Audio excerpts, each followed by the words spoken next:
Bienvenidos a esta serie de videos producidos por la Unión Mexicana del Norte, que tiene como objetivo informar y educar a toda la comunidad de la Iglesia Adventista del Séptimo Día en cuanto a algunas declaraciones oficiales que tiene la Iglesia a nivel mundial. Y en esta ocasión hablaremos del tema del control de la natalidad y el abuso. Y para eso se encuentran conmigo las familias pastorales, el pastor Francisco Flores y su esposa Edelmira Figueroa, y el pastor José Luis García y su esposa Elizabeth Silvestre. Ellos están ahora laborando actualmente en la Asociación de Sonora y en la Asociación de Sinaloa. Les recuerdo que las respuestas que recibiremos en esta ocasión no son ideas meramente personales, están basadas en el archivo, declaraciones, orientaciones y otros documentos de la Iglesia Adventista del Séptimo Día que promueve la Asociación General. Así que bienvenidos.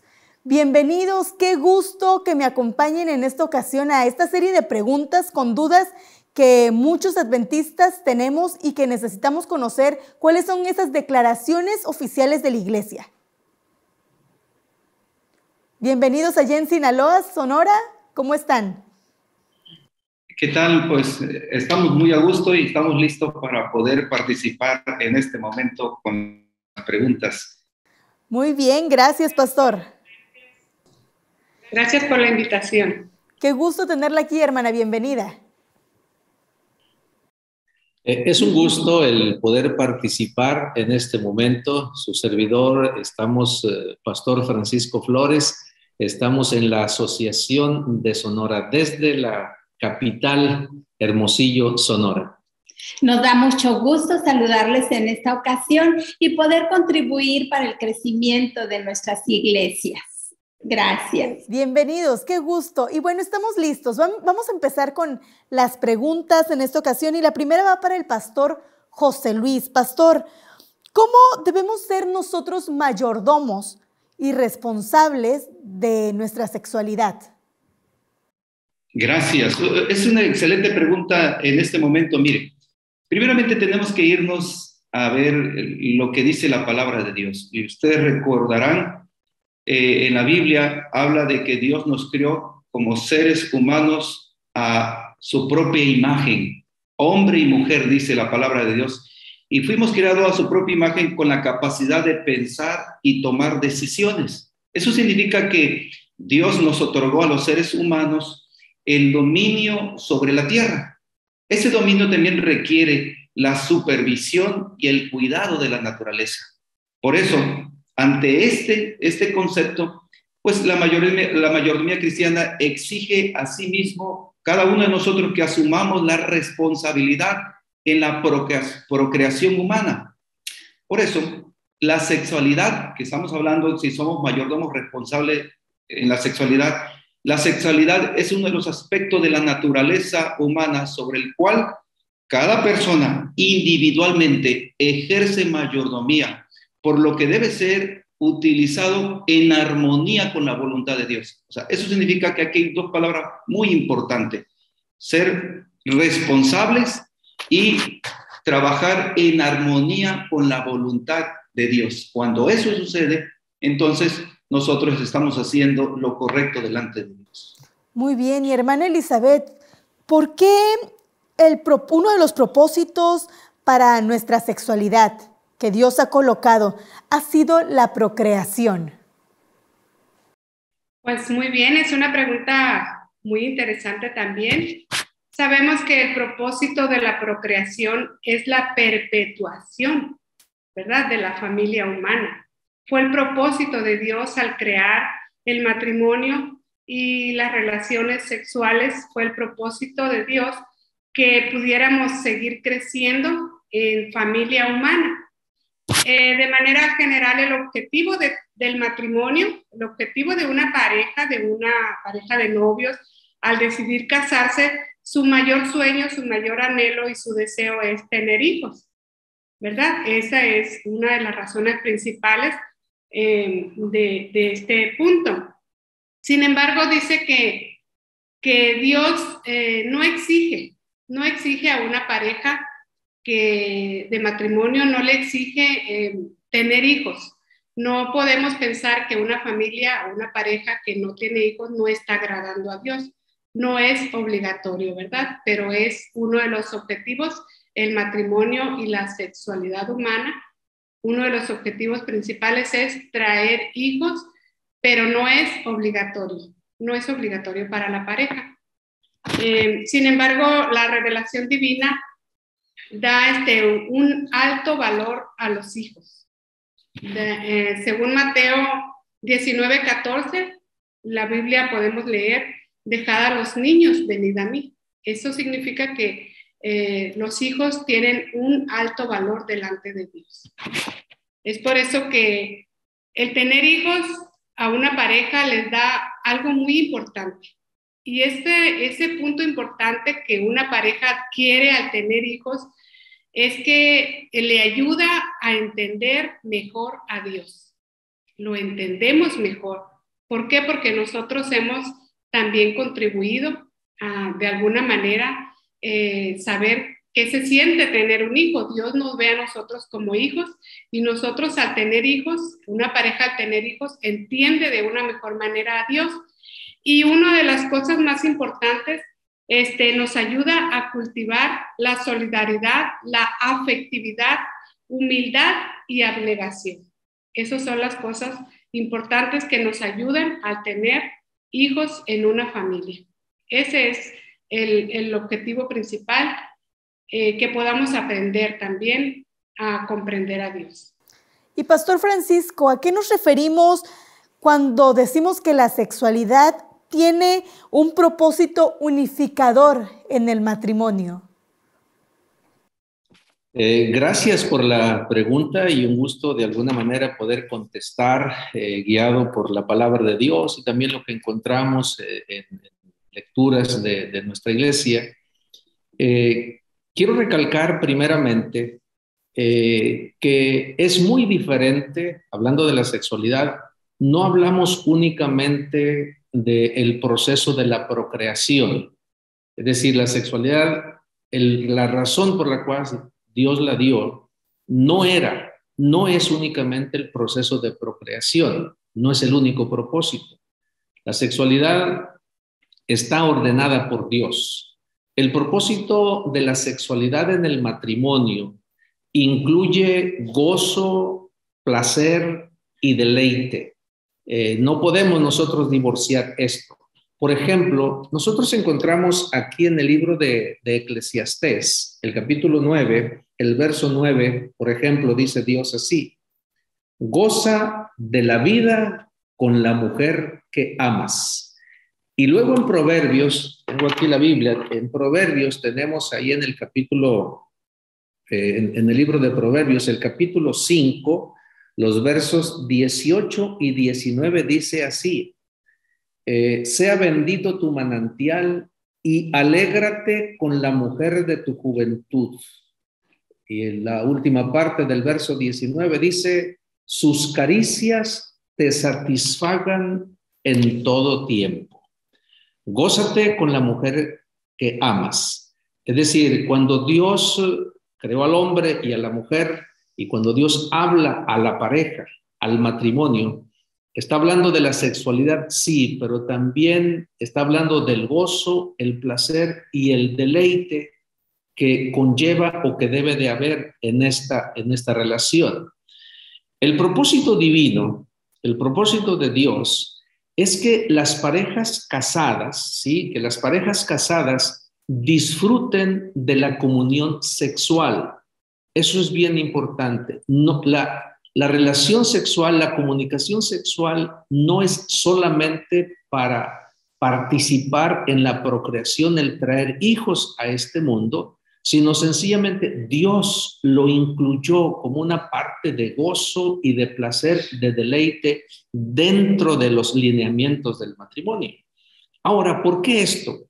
Bueno, es que esto permite, queridos, esto permite de alguna manera establecer lazos sólidos, ¿sí? Lazos sólidos, lazos fuertes, porque va a ayudar muchísimo para proteger a los esposos, a ambos, a él y a ella. Los va a ayudar mucho a protegerlos de una relación inapropiada con otra persona. Por eso la sexualidad tiene un grande propósito de acuerdo a los propósitos divinos. Por lo tanto, quizás concluyo tratando de responder la pregunta. Las Sagradas Escrituras, Dios a través de su palabra, el Señor no prohíbe que las parejas casadas disfruten de los deleites de una relación sexual. Eso es sumamente importante, que lo debemos de tener en mente cuando hablamos de la sexualidad con un propósito unificador dentro del matrimonio. Y ahora entramos al tema también del control de la natalidad. Hermana Edelmira, ¿de qué manera una pareja puede empezar a considerar? ¿Qué es aquello que tiene que empezar a considerar la pareja al momento de ejercer el control de la natalidad? Bueno, pues en primer lugar, ambos cónyuges deberían mostrar consideración mutua a la hora de tomar estas decisiones sobre el control de la natalidad. Y estar dispuestos a tomar en cuenta las necesidades, tanto el varón de tomar en cuenta las necesidades de su esposa, como la mujer tomar en cuenta las necesidades de su compañero. Y ahí tenemos un consejo muy hermoso en la palabra de Dios, en Filipenses 2:4, y dice lo siguiente: no mirando cada uno solo a lo suyo propio, sino también a lo de los otros. O sea, siempre tomar en cuenta a nuestro compañero y ellos también tomar en cuenta nuestras necesidades. Y yo quiero compartir con ustedes 4 factores que se deben de tomar en cuenta cuando estamos hablando como pareja acerca de la natalidad. La capacidad. El primer factor es la capacidad de proveer para las necesidades de los hijos. Y ustedes saben que siempre debemos de tomar en cuenta esto, ¿verdad? Cuando van a venir hijos a nuestro hogar, bueno, vamos a ver cómo vamos a suplir y vamos a afrontar las necesidades de nuestros hijos. Y el factor número 2 es la salud física y emocional de la madre, y también de quien va a cuidar de esos pequeños. El factor número 3 que quiero compartir con ustedes es las circunstancias sociales y políticas en las que van a nacer nuestros hijos. Esto es muy importante tomarlo en cuenta. Y el factor número 4 es la calidad de vida y los recursos de los que se dispone. Recuerden que cada uno de nosotros somos mayordomos de la creación de Dios y por lo tanto tenemos que mirar más allá de nuestros deseos, más allá de nuestra propia felicidad, mirar también los deseos, las necesidades y la felicidad de los demás. Esta es mi aportación. Muy bien, y Pastor José Luis, ¿cuáles son esos métodos adecuados que promueve la Iglesia Adventista del Séptimo Día, que acepta la Iglesia Adventista para el control de la natalidad? Gracias. Antes que nada, pues tenemos que decir y entender que hay una realidad.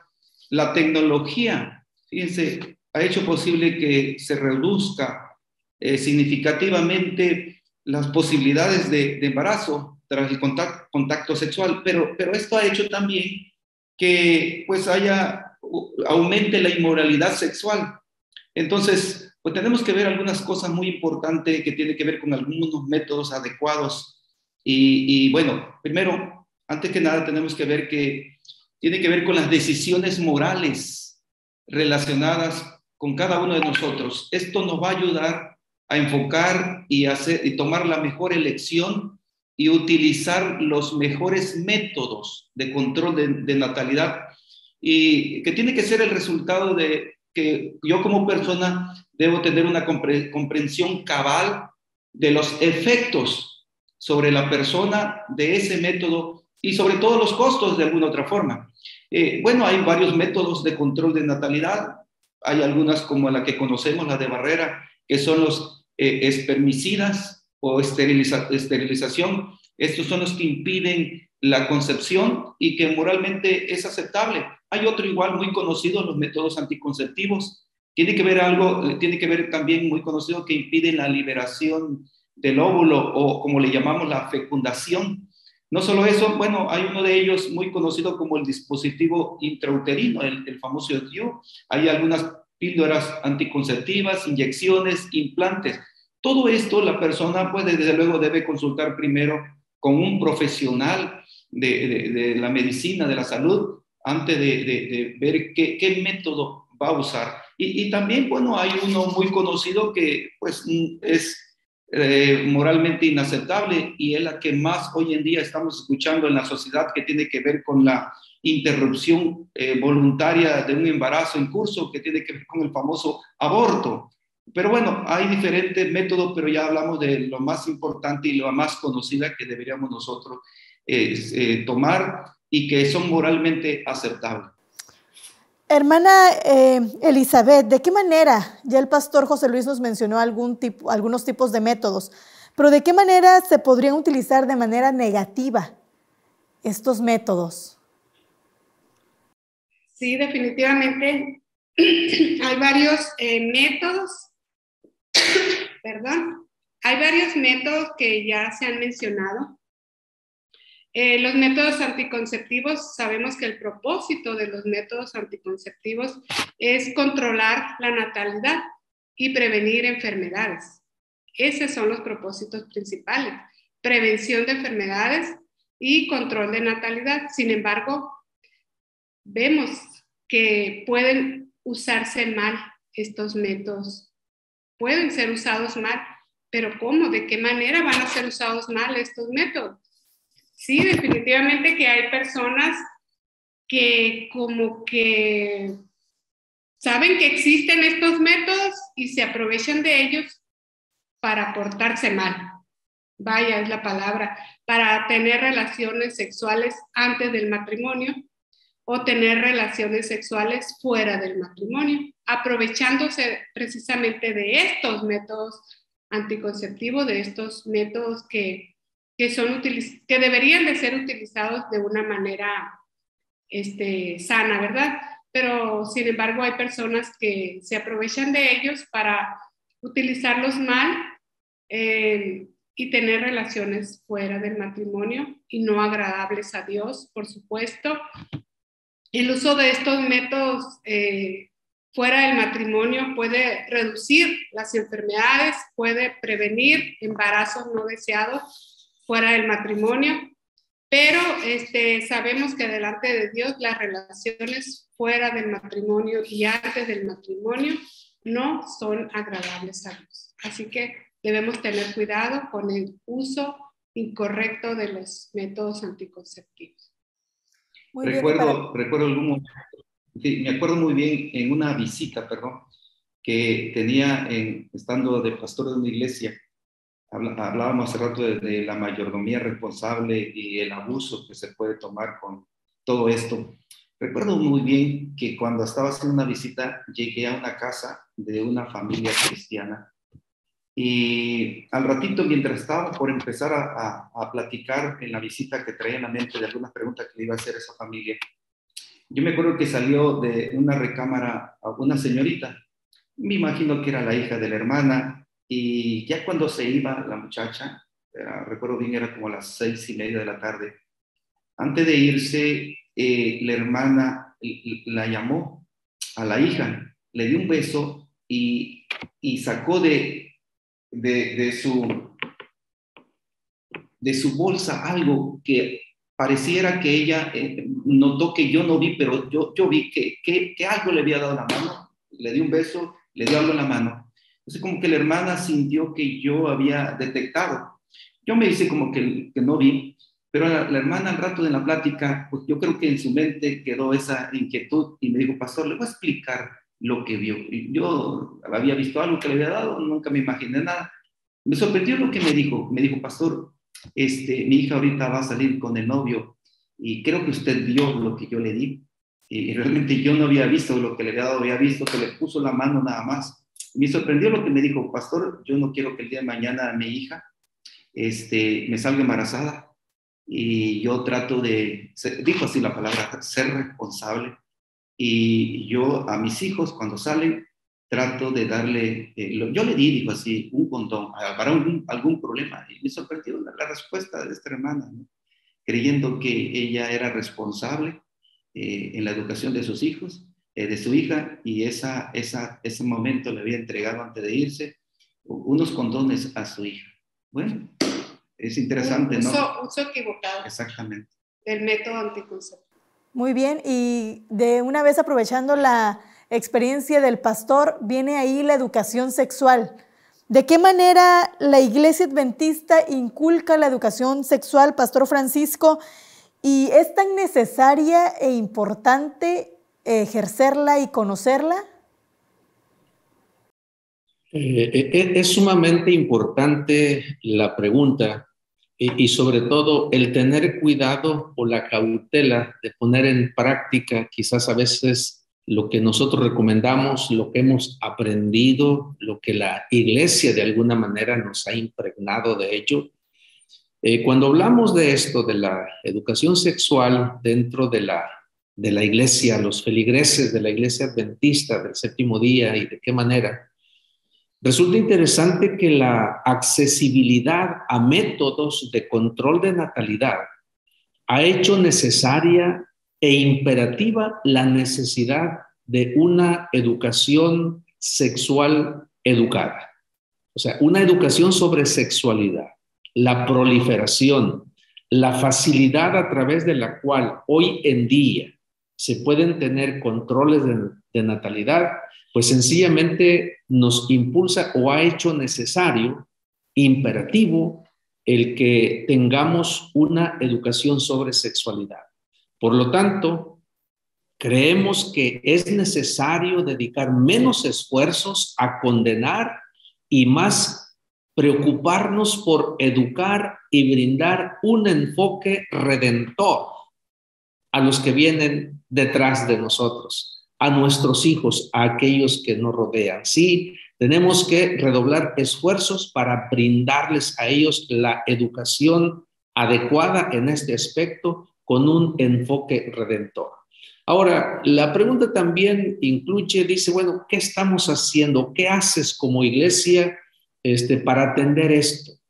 Como iglesia nos hemos preocupado por inculcarlo, por transmitir esto a través de seminarios especiales que se brindan a nuestras diferentes iglesias, a través de temáticas durante una semana con enfoque de familia, con enfoque en los hijos, incluyendo a veces el aspecto sobre la sexualidad y campañas a veces también públicas, por decirlo así, donde enfatizamos el asunto de la familia con los valores, tanto para la familia como para nuestros hijos. Pero esto es importantísimo, hermano. Urge la necesidad de educar a nuestra iglesia sobre sexualidad.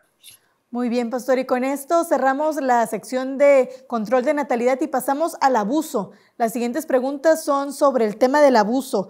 Cuando alguien se acerca a algún dirigente, a algún líder de la Iglesia Adventista del Séptimo Día para exponer su caso de abuso, ¿cómo reacciona la iglesia para ayudarlos, hermana Edelmira? Sí, muy bien. Mire, lo que realmente como iglesia debemos de hacer es aceptar nuestra responsabilidad de cooperar con otros servicios profesionales, pero principalmente escuchar y atender a los que sufren abuso y violencia familiar. Tenemos que definirnos, ¿verdad? Ayudar definitivamente a las víctimas, ayudarles, dirigirlos, orientarles, pero principalmente orientar, encauzar, para que ellos acudan a personas especializadas en el área. Si nosotros no somos especializados en esta área, por supuesto que también en nuestra iglesia, en nuestra comunidad, en nuestra sociedad, hay personas que están preparadas especialmente en esta área. Y nosotros, nuestro trabajo va a ser encauzar a esas personas para que ellas reciban la ayuda necesaria. Y la última pregunta para el pastor José Luis, ¿en qué consiste el ministerio de la reconciliación? Ahorita hablaba nuestra hermana Delmira, ¿no? La importancia de cómo la iglesia en algún momento nos vamos a encontrar con estos casos. Tiempo atrás pensábamos que era un caso a veces muy apartado fuera de la iglesia, pero hemos encontrado muchos casos también dentro de la iglesia.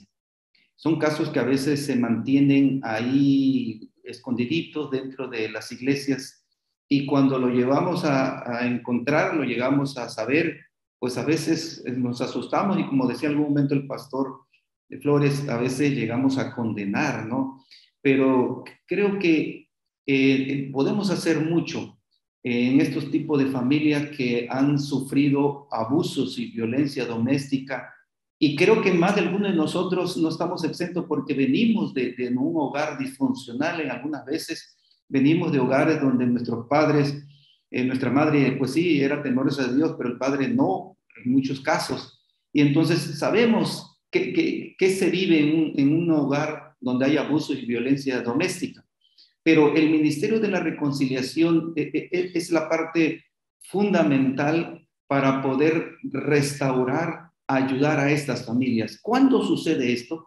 Cuando en este caso que está pasando la familia, estos momentos de abuso y violencia, hay una persona, el malo que está afectando, trayendo dolor, trayendo abuso y violencia, cuando hay una actitud de cambio y una conducta, su cambio de su actitud y su conducta, entonces se abre una ventana de perdón y un nuevo comienzo para esa familia. Entonces yo creo que en algún momento todos nos vamos a encontrar, hemos escuchado de personas que están pasando por esta situación, entonces nosotros deberíamos de ser facilitadores, ayudar hasta donde podamos para que llegue ese ministerio de reconciliación donde la persona tome un cambio de su actitud y su conducta. Y cuando eso sucede, entonces la familia puede empezar a ver un nuevo comienzo, una nueva oportunidad y podemos entonces estar pensando de un perdón que es que al final lo que queremos, de alguna otra forma, en una familia que ha pasado abusos, violencia doméstica, donde pareciera que